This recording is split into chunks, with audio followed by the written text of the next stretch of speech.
Hello, my name is Dante Renee, and welcome to the 10 Room Bizarro YouTube page, where I talk about films that I believe need to be talked about more. Tonight's film is 1983's The Lift. Released, it looks like on VHS in 1985 by Media Home Entertainment, which was a fairly popular American VHS distribution company in the 80s, and this is The Lift. The tagline is take the stairs, for God's sake, take the stairs." This is a very unknown horror film, a Dutch horror film. This is a Dutch horror film called The Lift, involving an elevator. You can see the artwork on the front here, and this is a very rare copy.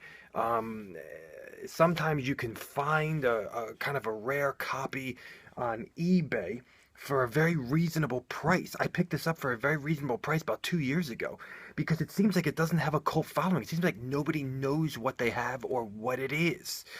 And here it is, folks. Let me show you the back right up there with the great crazy font.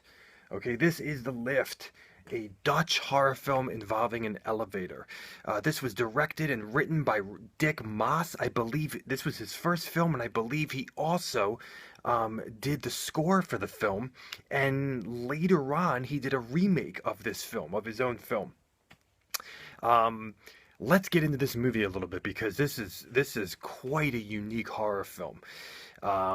First and foremost, like I said, it's a Dutch horror film, so you have dubbing in the film. You do not have subtitles in this VHS copy, and then whenever anything is written in the other in another language, there are no subtitles on the screen for you to see what's written in the newspaper, so on and so forth.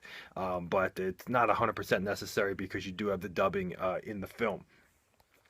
The score of this film is really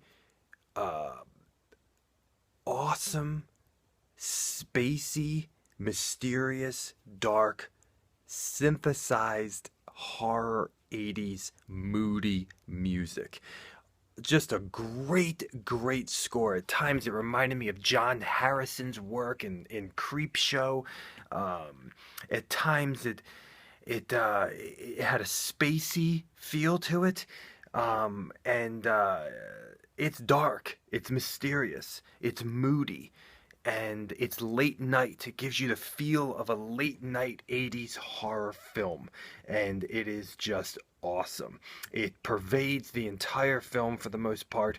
I did not remember any kind of regular songs or a soundtrack. It's really all score, and it works so freaking well in this movie to give you the atmosphere and the feeling and the vibe, that you're looking for in this film. Late night, sleepover, could only imagine have renting this film and have if you would have watched late at night with your friends at a sleepover. It gives that kind of vibe. When we look at the acting in this film, we obviously none of the actors I've ever seen before, and there's really just a great crop of actors in this film. There's a great crop of characters in this film. This is a film really filled with characterization of different characters' stories and relationships and interaction and kind of their own storylines and meeting up with their own individual storylines. Great actors in this film. The lead in this film is just awesome. Um, you know, I'm suspecting this film had a very low budget, but I'm only suspecting that because of how unknown it is and because, um, you know, not from the film itself. This film does not look low budget. I did some research on, online. It looks like it was low budget. This does not look low budget, and the acting is not low budget. And the lead just kind of has a real rough blue collar, awesome look to him, and I just feel like everybody fit their roles really well in this film. When we look at, for a horror film dealing with an elevator, we have some intense, violent, gory sequences in this film, and some disturbing, violent sequences in this film that'll please any horror fan. I mean, really, there are some sequences that really sucker punch you.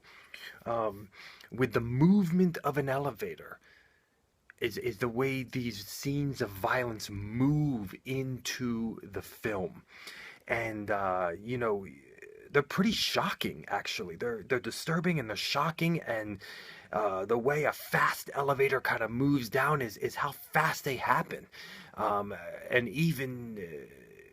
There's a scene, I don't want to say where it is, but there's a scene that really sucker punches you, and it really pays off with the suspense that was happening beforehand in the scene. The style of the cinematography and the editing, but the style of the filming in here is really not low budget at all. There's a lot of style. There's a lot of great angles in this movie. There's even a bowling alley scene where the camera takes the point of view of the bowling ball going down the alley. I mean, there's like scenes like that, or a vending machine. Lots of great angles, lots of great shots in this film, and it just looks awesome. It looks really, really awesome. Obviously, the VHS copy is an old VHS copy, and there's tracking issues and things like that. If you love VHS like I do, you'll appreciate all of that. And the warnings, the VHS copyright warning scene at the beginning, FBI, all that kind of stuff. But I'm talking about the way it was shot. The way it was shot, it was done very artistically, very professionally, and just a lot of great style. A lot of great stylistic angles and close-ups and things like that, that you would not be expecting, I guess is the right way to say. And I got to tell you again, the characters really are driving this film. The movie seems to have so many people in it, so many different characters, and they're not throwaway characters. I mean, we have very, very interesting characters, from janitors to elevator operators to mechanics, to bosses, to wives, to children, to kind of sleazy, sexy couples, to a restaurant boss, to security guards. I mean, there's so many different, to a reporter. There's so many characters in this film, and some of them are funny a little bit. Some of them are just interesting. They're all interesting. They're really all interesting. It's just like a glimpse of life, in a way. All interesting characters. And the film has a sleazy vibe to it as well. We do have some topless nudity, but we have really kind of like two sleazy sex scenes in this film, that are just, especially one of them in particular, involving two older people. And the woman's daughter, and kind of waiting in the next room or in the hallway. There's some really kind of there's some sleaziness to this film, that was great. And even in the dialogue, there's one character talking about all of his sexual exploits when he was in the Navy, and there's another character talking about oh, he's gonna be with this woman, and talking about her shaving her vagina. I mean, just some wild dialogue like that. So there's definitely a sleazy element to this film, and I would say sleazier than what you would have found in your typical 80s horror film. That does not mean nudity, because there are tons more 80s horror films that had more nudity than this film. But what I'm saying is just the kind of the dialogue and the overall kind of situations were kind of sleazy and interesting. This is a movie that has tons of mystery and tons of suspense in a dark horror way. And we have a very unique storyline that in a lot of ways is almost ahead of its time. There was this one piece of dialogue in the film, kind of told by this crazy expert in the film, that I found so interesting about technology. I'm not getting very specific because I don't want to give away anything, but about technology and the future. And this was made in 1983, and we're in 2016, and it was like a glimpse of the modern times in a way, and maybe things to come, or things that are being worked on right now, or things that have already been done. So very, very interesting glimpses. Into the future and into technology and things like that. This is a very unique storyline. I mean, I don't know of any other horror film that involves an elevator, but really it's, the story of the elevator and what's happening and why it's happening. In a lot of ways, it reminded me at times of Halloween 3 Season of the Witch, just in some ways, and also an 80s film that I'll be looking at here most likely in the future on this YouTube page called The Brain, which is only on VHS as well, an American 80s horror film.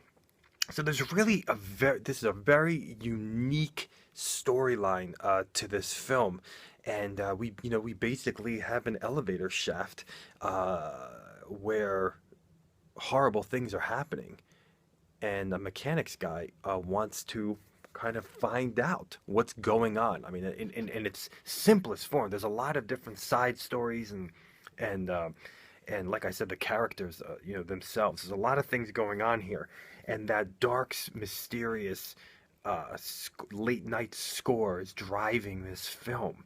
And there are elements where you, the viewer, are trying to figure out what is going on as the lead is trying to figure out what is going on. And it is, so there's a lot of suspense in here and a lot of unknowns. And the style, the work with the mystery of the elevators was very well done as well. Just the kind of the elevator shafts and the elevator doors and the building where the elevators are, and the elevator hallways and stairwells, and there's like style in the credits and the closing credits with the stairwells, and all of this kind of it really is something special. You even have a bit of like kind of detective drama in here as well, which you'll find in horror films. And kind of a very amusing, talk about characters, a very amusing detective in this film. He's very, very amusing. Has a very pitch black sense of humor for being around death so much. And the deaths in this film, I would say, are there's some pretty politically incorrect situations happening in this film too, which was really interesting. So this is a diamond in the rough. It might be, I don't know, it might be one of the rarest reviews I've done so far on this YouTube page, because I don't think this director, I don't think this film is talked about or known or anything. So this is really something special here, folks. I got to be honest with you. This is The Lift. This is it, folks. Only on VHS, as far as I know. The Lift, a Dutch horror film from 1983, released in 1985 on Media Home Entertainment. You can see the little rip back on the back there. Here it is. You want to see this? Definitely check this out. Turn the lights down. Be up late at night and get freaked out. And if you're claustrophobic and you already hate elevators, this is going to destroy you. And they actually used a real elevator company to do this film, which is insane because that would never happen today, because no elevator company would want to be associated with what's going on in this film. Thank you so much for watching the Ten Room Bizarro YouTube page, where I talk about films that I believe need to be talked about more. There are so many other films on the site, tons of Jess Franco, and tons and many different underground weird genres. Thank you so much. Please feel free to check out my own personal films at youtube.com/poopydiarrhea. Thank you and good night.